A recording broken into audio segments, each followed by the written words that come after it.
The ceiling fan in my Austin condo turns slow circles tonight, January 29th, 2026, 11:03 p.m. here in Texas feels eternal, like time forgot to move forward. My name is Evelyn Marie Harper, born Evelyn Marie Callahan in a clapboard house on the edge of Willow Creek, Texas, back when the town still had one stoplight and everybody knew your mama's maiden name. Tomorrow I turn 74. If you're awake in Lahore right now, Imran, wrapped in a shawl against the Punjab winter chill, listening through earphones while the city sleeps around you, pull the blanket tighter. This story is long because some pains can't be told quick.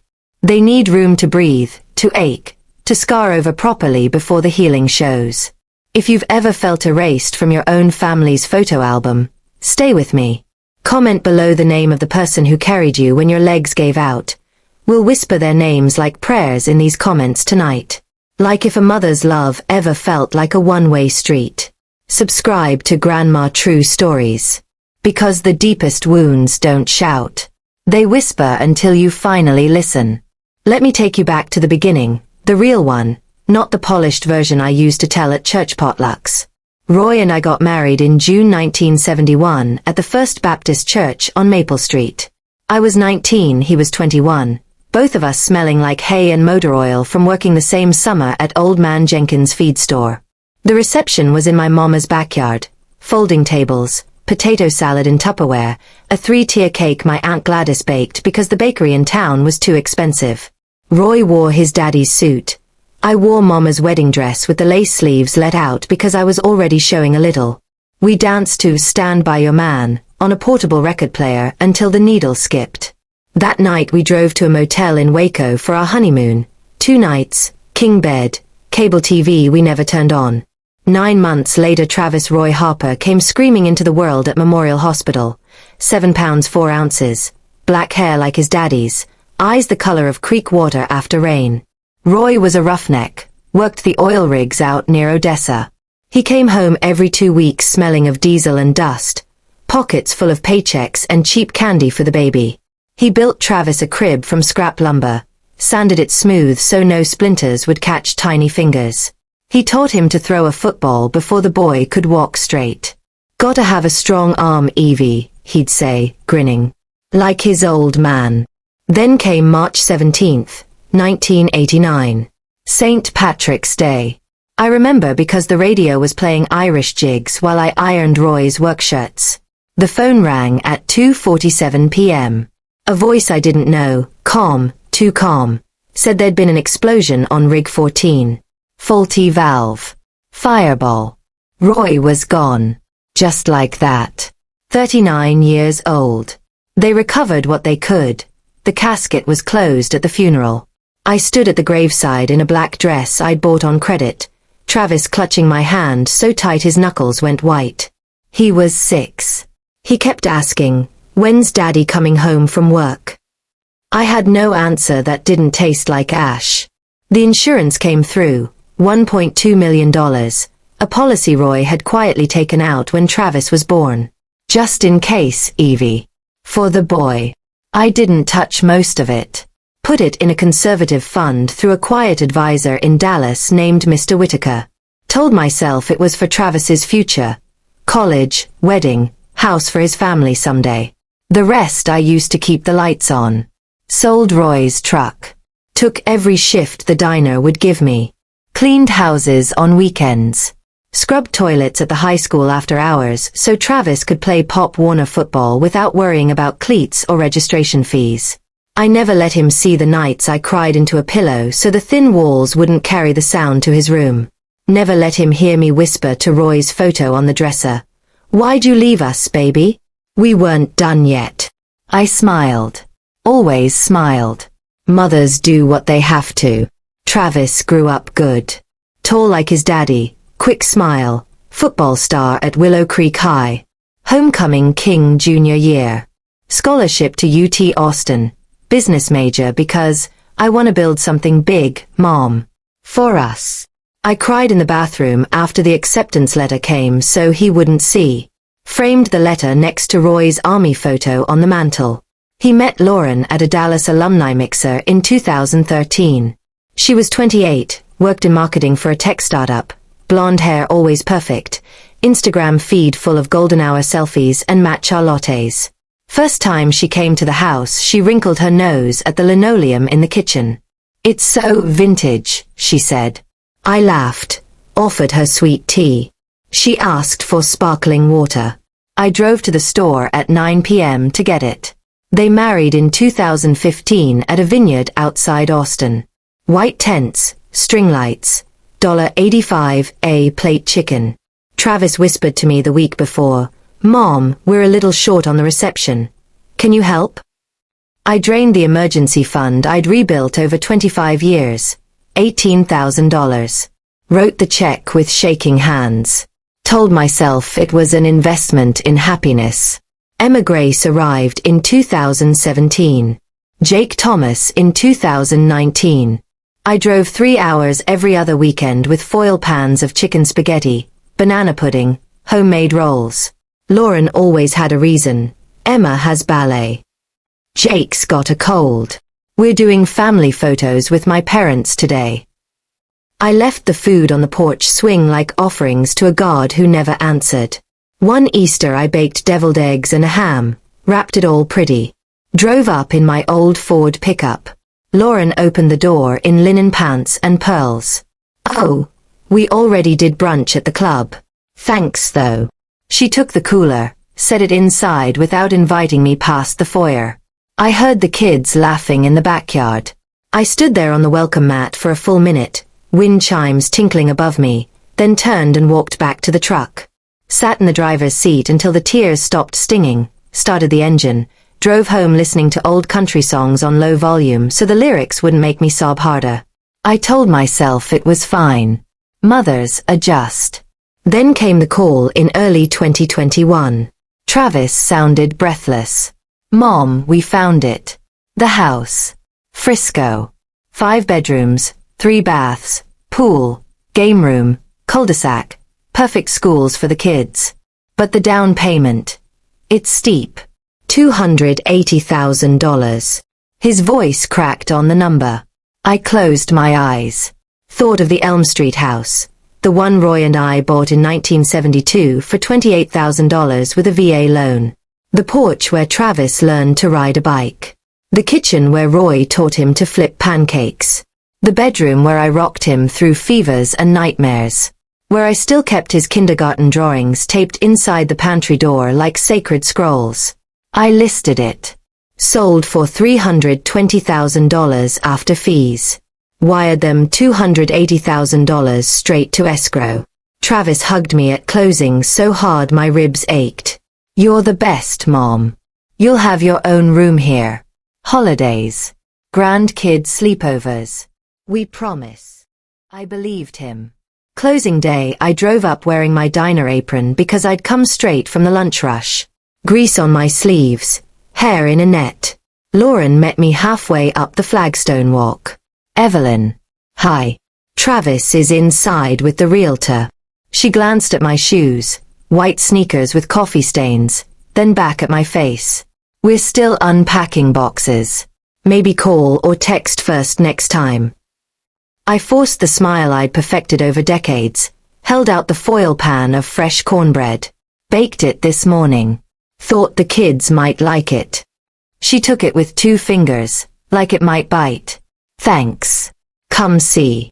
She let me step just inside the foyer. Marble counters gleaming. White oak floors. Open concept living room with a fireplace bigger than my old bedroom. Backyard visible through floor-to-ceiling windows. Turquoise pool, playset, swing set. Emma and Jake raced past in the grass, laughing. Jake looked up, squinted. "Who's that lady?" Emma shrugged without stopping. "The other grandma, I guess." The words landed like a slap I couldn't flinch from. I left without hugging them. Drove home with the radio off, silence pressing in. That night the text arrived at 9:42 p.m. Travis. "Mom, Lauren feels uncomfortable with the drop-ins. We need space to make this house ours. Thanks for the money and everything, but please understand your place now. We love you. Your place." 3 short lines that rearranged my insides. I sat on the floor of my rented one-bedroom apartment, the cheapest unit in a complex off I-35, $875 a month, thin carpet that smelled faintly of cigarettes from the previous tenant. Back against the wall. Phone in my lap. I read it again. Again. 17 times. Each pass carved deeper. No sound at first. Then it came, a low, guttural sound I didn't recognize as my own. I clamped my hand over my mouth. Rocked forward and back. Tears soaked the front of my faded nightgown. I pressed my fist harder, muffling the sobs so the people next door wouldn't hear. My body shook like it was coming apart. I thought of Roy's closed casket. Of Travis's tiny hand in mine at the graveside. Of all the nights I'd whispered, "It's okay, baby, Mama's here," when he had bad dreams. How had that boy become this man who could type 3 lines and erase me? For 3 full days I barely moved. Didn't eat. Couldn't swallow past the knot in my throat. Lay on the couch staring at water stains on the ceiling. 4th morning I dragged myself to the kitchen, made coffee I didn't drink. That's when I remembered the safety deposit box at the old bank in Willow Creek. Roy's policy. $1.2 million in 1989. I'd never told Travis. Planned to surprise him one day. Maybe a house down payment when he had kids, or a trip for all of us. Instead I'd let it grow quietly. Mr. Whitaker managed it conservatively. Index funds, bonds, reinvested dividends. By late 2025 it sat at $4.8 million. I called Mr. Whitaker from a payphone outside the apartment complex. Didn't trust my cell. Hands shaking so bad I almost dropped the coins. "Evelyn. Everything okay? How fast can I liquidate?" 48 hours if you need it all. Where do you want it sent? I gave him the new account number I'd opened the week before. Separate, secret. I told no one. 2 months later Travis called again. Voice strained, like he was holding back panic. "Mom, mortgage is killing us. Rates jumped to 7.2%. Lauren's crying every night. The kids need stability. Can you help? Just 10 grand a month for 6 months? We'll pay you back. Swear on the kids." I let the silence stretch long enough for him to feel it. "Let me think on it, son." I thought for 1 hour. Then I logged into the old joint account I'd left open when I wired the down payment. The one they never removed me from because they assumed I'd never notice. Transferred every cent.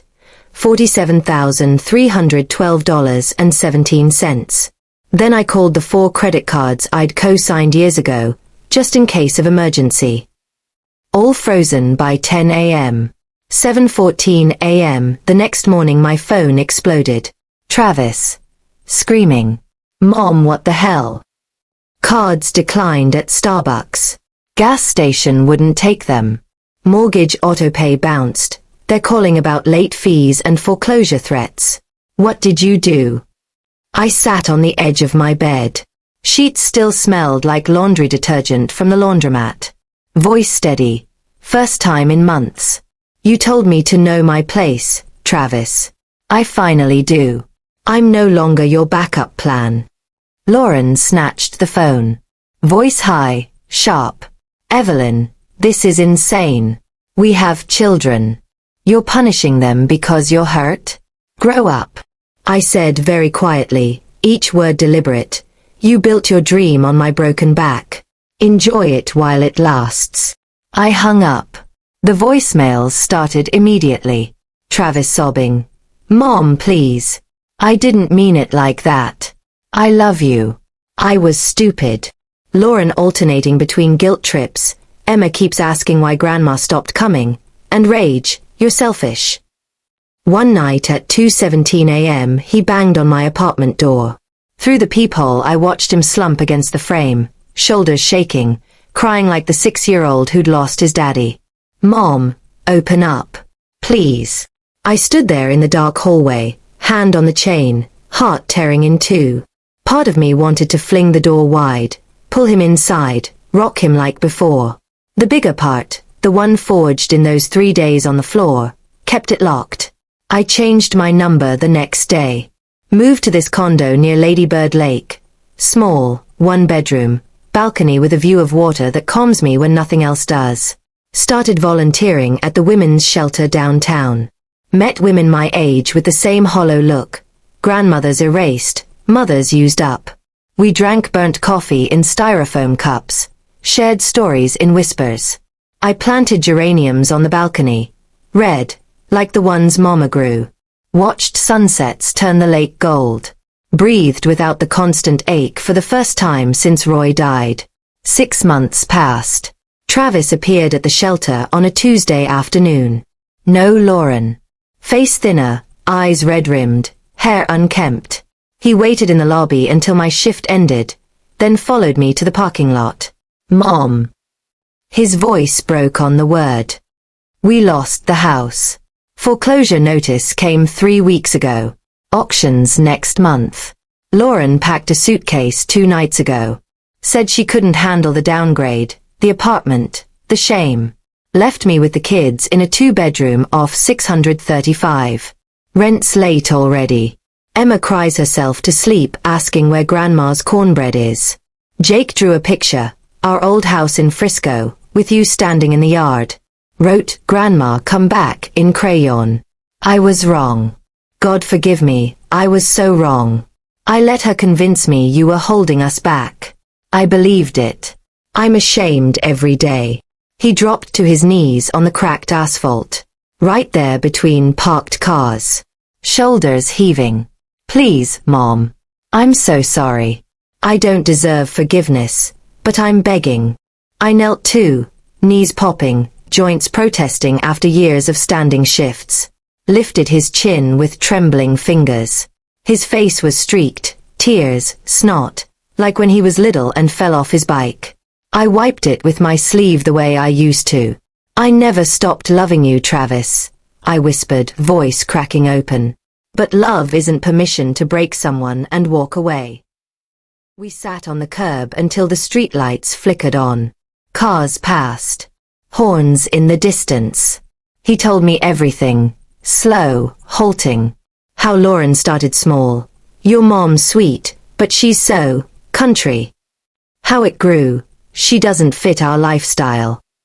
How he'd started believing it because it was easier than fighting. How every time he deposited my money he felt a twist of guilt he drowned in excuses. I listened. Didn't interrupt. Didn't absolve. Just let the words fall between us like stones. When he finished I said, I'm not bailing you out. Not with money. But I'm not gone. Start small. Saturday mornings at the park near your apartment. No asking for help. Just you, me, the kids. Bring coffee. I'll bring stories. He nodded, tears still streaming. First Saturday he arrived at 9:15 with 2 paper cups from Whataburger and 2 small hands clutching his. Emma saw me on the bench and froze. Then she ran, legs pumping, ponytail flying, and slammed into my legs so hard I staggered. Grandma, you came back. I dropped to my knees, buried my face in her hair. She smelled like strawberry shampoo and sunshine. Jake hung back, thumb in his mouth, eyes wary. I crouched lower. Hey buddy. Wanna feed the ducks? He hesitated, then slipped his tiny hand in mine. Fingers trembling. We walked to the pond. I tore bread from a loaf I'd brought, handed pieces to them.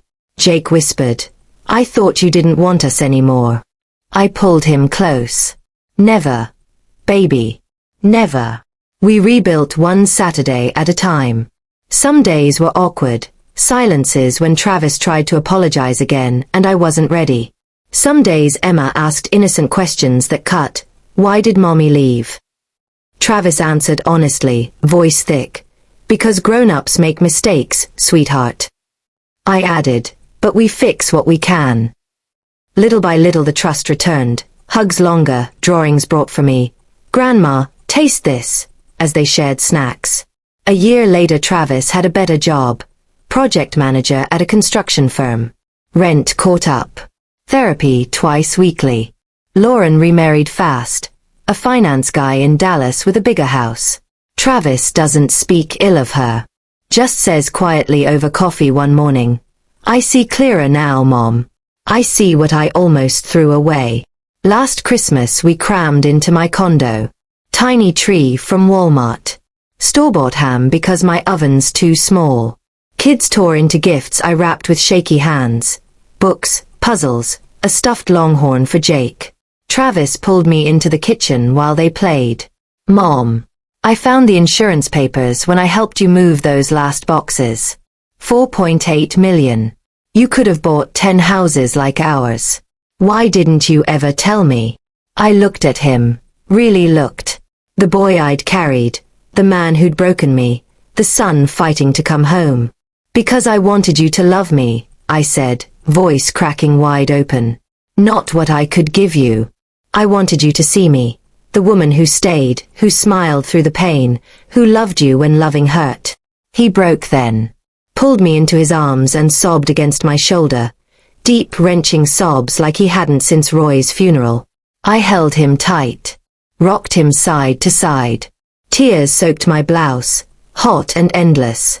We stayed like that until Emma peeked around the doorframe. "Grandma, why's Daddy crying?" I smiled through my own wet eyes, wiped Travis's face with my sleeve again.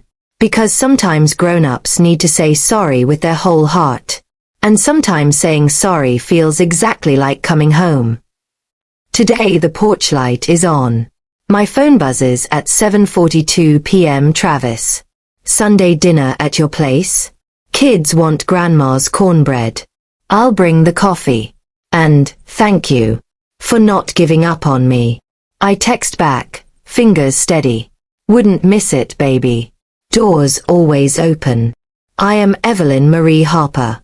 I gave everything once. My home, my savings, my heart, until it almost killed the part of me that still dreamed. Then I took back my worth, piece by painful piece. In the ashes of that long dark season, I found something money could never buy. A son who finally learned what family truly costs, grandbabies who run to me with open arms, and a heart that learned, late, but not too late, that it's allowed to keep beating for itself. If this story reached deep into your chest tonight, Imran, if it made the quiet hours in Lahore feel a little less lonely, know you're not alone in carrying invisible weights. Your sacrifices mattered. Your silence was never weakness. It was waiting for the moment your voice could finally rise. Comment below the name of someone who carried you when you couldn't walk. We'll hold their light together in these comments. Like if a mother's tears ever hardened into steel. Subscribe. Next story is even longer, about the grandma who died on paper to protect a legacy, and came back richer than they ever imagined. Sleep gentle tonight in Punjab. You're seen. You're heard. And you matter more than words can carry. Thank you for staying through every tear, every long breath. Good night, sweet listener.